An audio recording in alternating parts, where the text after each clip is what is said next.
Saya, Romo Indro Wijayanto, PR, sekarang berkarya di Semarang sebagai Ketua Unit Pengembangan Pastoral Kemasyarakatan dan Advokasi, sekaligus juga menjadi pastor paroki di Paroki Mater Dei Lambersari, Semarang. Ketika mengingat pengalaman 3 tahun menjadi murid SMP Kanisius Panjapana Kalasan dari tahun 1983 hingga 1986,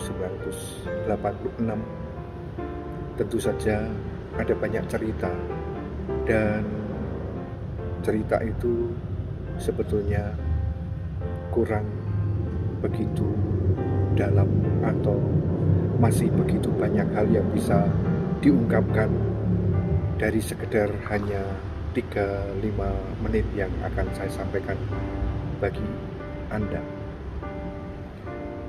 Saya merasa 3 tahun di SMP Kanisius Panjapana Kalasan menjadi pengalaman yang sungguh meneguhkan.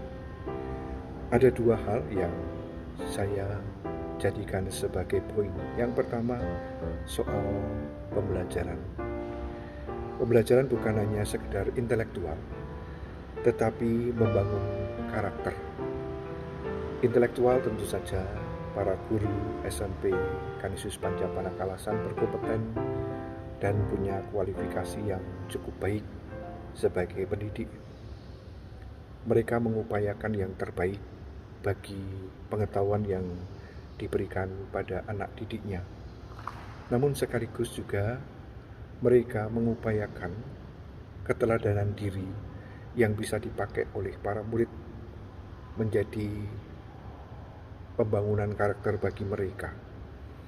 Maka proses pembelajaran di SMP Kanisius Panjapana Kalasan selama 3 tahun sekali lagi bukan hanya sekedar intelektualnya yang dikembangkan, namun juga karakter mentalitas yang digembleng.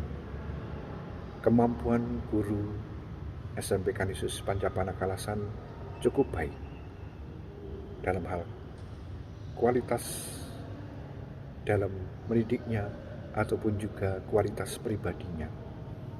Maka ketika melihat banyak teman-teman yang saat ini ada di grup WA dan mereka banyak bercerita tentang hidupnya, pekerjaannya, keluarganya, dan banyak lagi hal yang didapat dari SMP Kanisius Panjapana Kalasan, sungguh menjadikan mereka pribadi yang tangguh, pribadi yang cukup handal dalam hidupnya.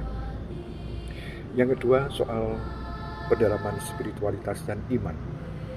Seperti kita ketahui, SMP Kanisius Panjapana Kalasan memang yayasan Katolik.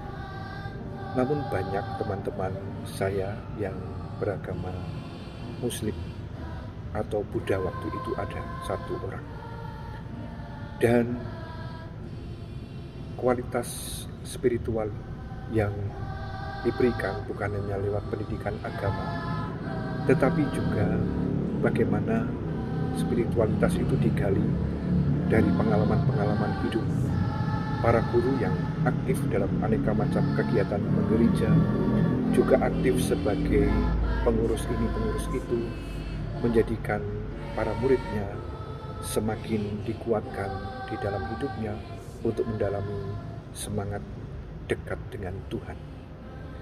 Sekali lagi, bukan hanya murid-murid Katolik yang diharapkan punya kemendalaman dalam spiritualitasnya, namun juga para murid yang beragama lain. Dan ini menguatkan kualitas pribadi seseorang. Maka sungguh saya berharap semoga banyak orang muda, terutama anak-anak remaja, masuk ke SMP Kanisius Panjapana Kalasan, karena kualitas pendidikan di SMP Kanisius Panjapana Kalasan sekali lagi bukan hanya intelektual, tetapi juga karakter sekaligus juga spiritualitas yang dikembangkan. Jayalah SMP Kanisius Kalasan, tetap semangat.